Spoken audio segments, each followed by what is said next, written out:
What's up guys? Welcome to my YouTube channel. And for today's video, ipapakita ko po sa inyo ang lahat ng hit na nagawa ko sa lahat ng game site na napuntahan ko. At ipapakita ko rin po sa inyo ang mga game site na aking napuntahan at kung saan ang location nila. And so, kung hindi ka pa nakapag-subscribe sa aking YouTube channel, ay mag-subscribe ka na at click ang notification bell para sa mga susunod pa nating videos. So, ito nga po pala ang Chill Shooting Airsoft game site at ito ang kanilang page. Ang location po ng kanilang airsoft game site ay sa Dasmariñas, Cavite. Kaya kung mas malapit po kayo sa Dasmariñas ay pwede nyo po silang puntahan. At pwede po kayo ritong mag-rental. At para sa mga karagdagang impormasyon ay pwede nyo po silang makontak sa mismong page nila.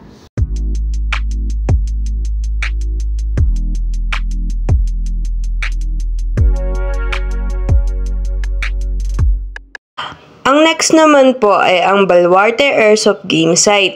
At dito lang po ito sa Tanza, Cavite. Magkakaroon po sana sila ng game ngayong August 27. Ang kaso lang po ay na-cancel gawa ng panahon. Bale, sa September 3 na po nila itutuloy ang game. Sa mga newbie po na gustong maglaro sa Baluarte ay pwede po kayong pumunta.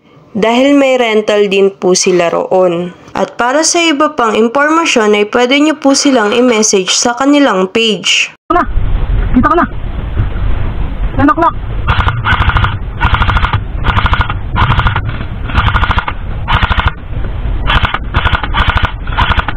Kita niya yung puna?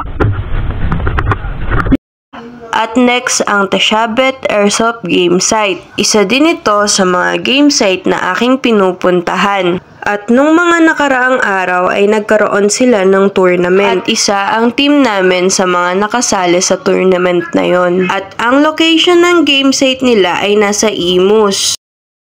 At kung malapit ka sa game site na ito ay pwede kang pumunta roon dahil meron din silang rental na mga gamit.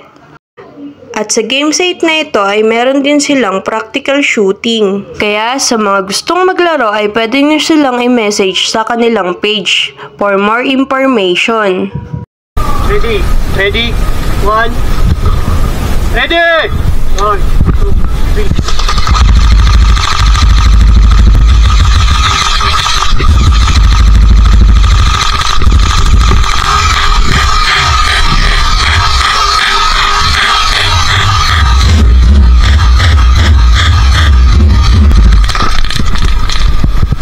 Ano siya?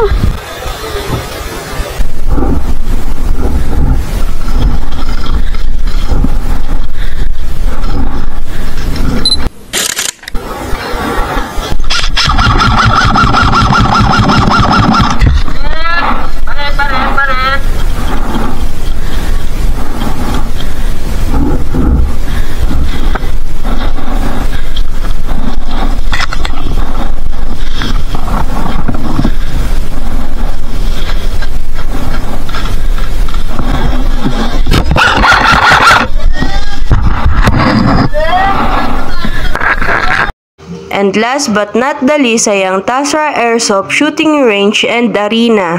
Ito ay located sa Tanza, Cavite, malapit sa SM. At madalas dito kami naglalaro. At kung malapit ka rito ay pwede ka ring mag-rental. 150 ang isang oras at 300 naman ang 3 oras. Maliit lang ang area pero siguradong sulit dahil magkikita-kita kayo ng mga kalaban mo. Kaya sa mga gustong maglaro ay pwede nyo silang i-message sa kanilang page.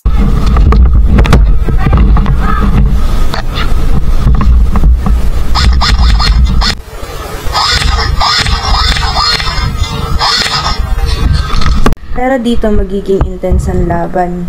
Patawa-tawa lang yung MC namin pero marami na yung nakikita.